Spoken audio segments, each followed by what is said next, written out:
Members of the Republican Party who voted to impeach Donald Trump in the House and Senate are currently facing intense backlash from their constituents and relatives, basically indicating that the pro-Trump camp is a significant force in the party and among its supporters.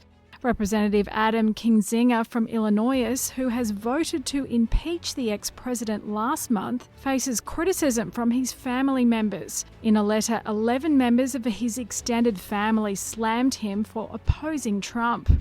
"Oh my, what a disappointment you are to me and to God. We were once so proud of your accomplishments. Instead, you go against your Christian principles and join the devil's army. We thought you were smart enough to see how the left is brainwashing so many," the letter states. Representative Peter Meijer from Michigan, who had also voted for Trump's impeachment, has been censured by the Calhoun County Republican Party's executive committee. The party accused Meijer of siding up with Democrats with only a few settled facts at disposal and no due process, even though he opposed a key charge outlined in the impeachment resolution. Another Republican from the state, Representative Fred Upton, has been censured by two county-level Republican parties. North Carolina GOP condemned Senator Richard Burr for voting to convict Trump at his impeachment trial. The party notes that the trial itself was unconstitutional as the chamber does not have the authority to impeach a former president. In Louisiana, the executive committee of the Republican Party unanimously voted to censure Senator Bill Cassidy, might also reprimand Senator Susan Collins for voting against Trump at the trial. The York County Republican Party has censured Senator Pat Toomey. Republican Dawn Kiefer, who prepared the resolution, accused Toomey of relentlessly attacking Trump for 4 years. Toomey has voted against Trump during his first impeachment as well. "We did not send him there to vote his conscience. We did not send him there to do all the right things or whatever he said he was doing. We sent him there to represent us," Dave Ball, a county Republican official in Pennsylvania, said in a statement.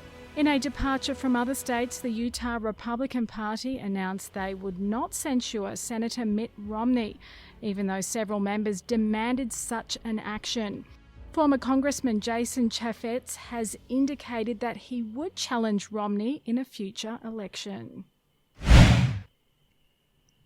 Florida Governor Ron DeSantis has proposed a data privacy bill to prevent big tech companies from stealing Floridians' personal information. DeSantis spoke at a news conference on Monday in Tallahassee to inform the public of the move. "Today, we look to change what's acceptable in the Sunshine State by shining a light on these practices and by empowering consumers to make decisions about if, how, and when their personal information is used," DeSantis said from the cabinet meeting room.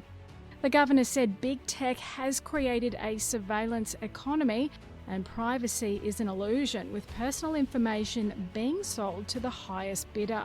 "So the heads they win, tails Floridians lose. Relationships with big tech needs to end," DeSantis said.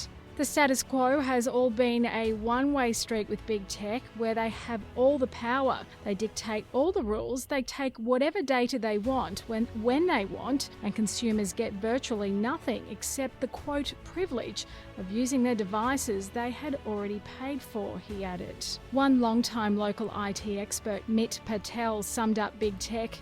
"They program us. For them, it's like printing money," he said. Patel says this should concern everyone and we need to pay attention.